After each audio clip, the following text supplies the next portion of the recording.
Good morning and thank you for joining us today. We are students from UNITA International University, and this interview is a part of our curriculum studies assignment. The purpose of this interview is to gather teachers' perspective on issue affecting curriculum development in Malaysia. So today we are pleased to interview Miss Mona Lizatul Naziha, a Bahasa Melayu teacher from SMK Sultan Abdullah with 5 years of teaching experience. We appreciate her willingness to share valuable insight and experience with us. This interview will take around 10 till 15 minutes and will be used for academic purpose only. Thank you thank you once again for your time, teacher. To begin, call you please introduce yourself briefly to our audience. Hello everyone. Assalamualaikum for Muslim and salam Hello. sejahtera for non-Muslim. My name Waalaikumsalam. is Mona Lizatul Naziha binti Aziz and I am a Bahasa Melayu teacher at SMK Sultan Abdullah. Actually, I have been teaching for 5 years. Thank you for inviting me to this interview and I'm very happy to share my view and experience regarding curriculum development in Malaysia. Okay, thank you for introduction, teacher. We appreciate your willingness to participate in this interview. Okay, so let us begin with our first question. So for our first topic is cultural and linguistic diversity. Okay, so teacher, could you explain what is meant by cultural and linguistic diversity in Malaysian education? Sure. For your information, Yana, cultural and linguistic diversity means that Malaysia has people from different ethnic group, cultural, religions and language. In education, school need to consider this difference so that all students can learn in inclusive and supportive environment. So thank you, teachers. How can you explain how does this issue affect curriculum development in Malaysia?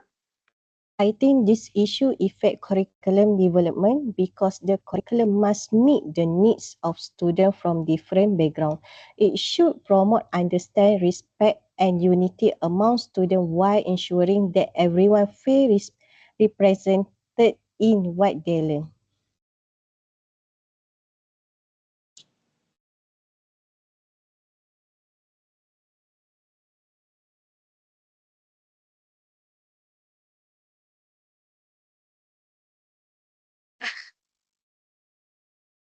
Teacher, can you share some example from the Malaysian education system?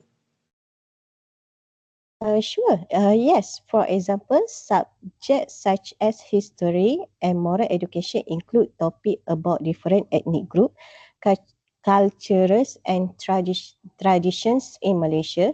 School also organize activities such as cultural day celebration and unity program where students from different background can learn from one another. Okay, teacher, that's very interesting. So, in your opinion, what improvement can be made to address this issue more effectively? Actually, I believe the curriculum should include more content that reflect Malaysia cultural diversity. Teachers should also receive more training on managing multicultural classroom so that all students feel respected, included and able to participate actively in learning. Thank you, teacher, for your explanation. Your insights have helped us better understand the importance of cultural and linguistic diversity in curriculum development. You're welcome, Atika. So, teacher, now let's move to our next topic, the rural-urban education gap. Could you explain what this issue means and why it's happened in Malaysia?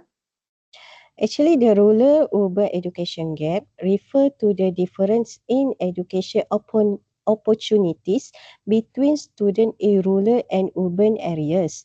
This happen because rural schools often have fewer facilities, weaker internet access, limited learning resource, and difficult attracting experienced teacher. Okay, teacher. So, how does this issue affect curriculum development and students' learning opportunities? I think this issue affect curriculum development because not all schools have the same resource to implement the curriculum effectively. For example, lesson that require digital technology are easier to conduct in urban school. In rural school, limited facilities can make learning more challenging, which may affect student learning experience. Teacher, could you share some example from the Malaysian context?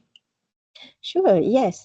During the COVID-19 pandemic, many students in rural areas faced difficulties attending online class due to poor internet access and lack of device. In addition, some schools in Sabah and Sarawak have fewer facilities and teachers to teach compared to schools in major cities such as Kuala Lumpur and Penang. Oh, I see, teacher. So, teacher, what improvement would you suggest to reduce this educational gap? My opinion, my opinion, the government should improve internet access and provide more digital device to rural school. More incentive can also be given to encourage qualified qualified teacher to work in rural areas. In addition, schools should receive sufficient funding for facilities and learning materials so that all students can enjoy equal education opportunities. Okay, thank you, teacher. Your explanation helped us better understand the challenges faced by rural school in Malaysia. Okay, our final topic is moral and value education. Can teacher explain what this issue means and why it is important in the Malaysian education system? I think moral and value education focus on developing student character, behavior and positive value. It is very important because education is not only about academic success, but also about producing responsible, respect respectful and ethical individual. However, challenges such as social media influence and peer pressure can affect student value and behavior. So, how does moral and values education influence curricular development? Okay, when moral education is given important, positive value are integrated into different subject and school activity. This help develop well-rounded student. However, if too much focus is placed on examinations, student may perform well academically but lack important values such as disciplines, responsibility and respect. Okay, so can you provide some example of how moral and value education is implemented in Malaysia? For example, include Islamic education and moral education subject, curricular activity and program that promote positive value.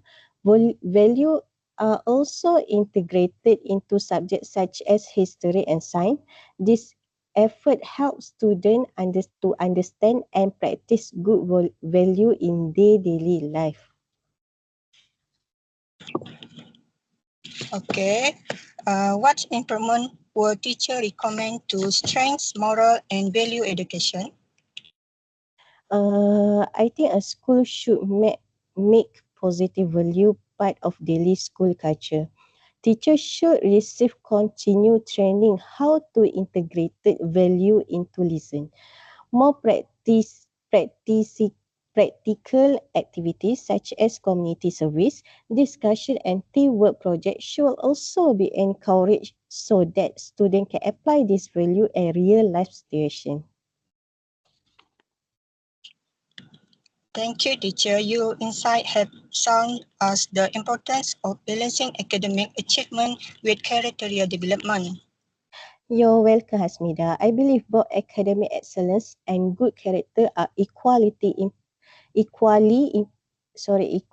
important in preparing students for the future. So that brings us to the end of our interview. Okay, so thank you, teacher, for your sharing your valuable and for your sharing your valuable insight and experience with us today. Your view have helped us better understand the issue affecting curriculum development in Malaysia and the possible way to improve your education system. Welcome and thank you for inviting me. I hope this discussion will be beneficial for your assignment and future study, and see you again. Thank you, teacher. Thank Have you, a nice teacher. Have a day. nice day.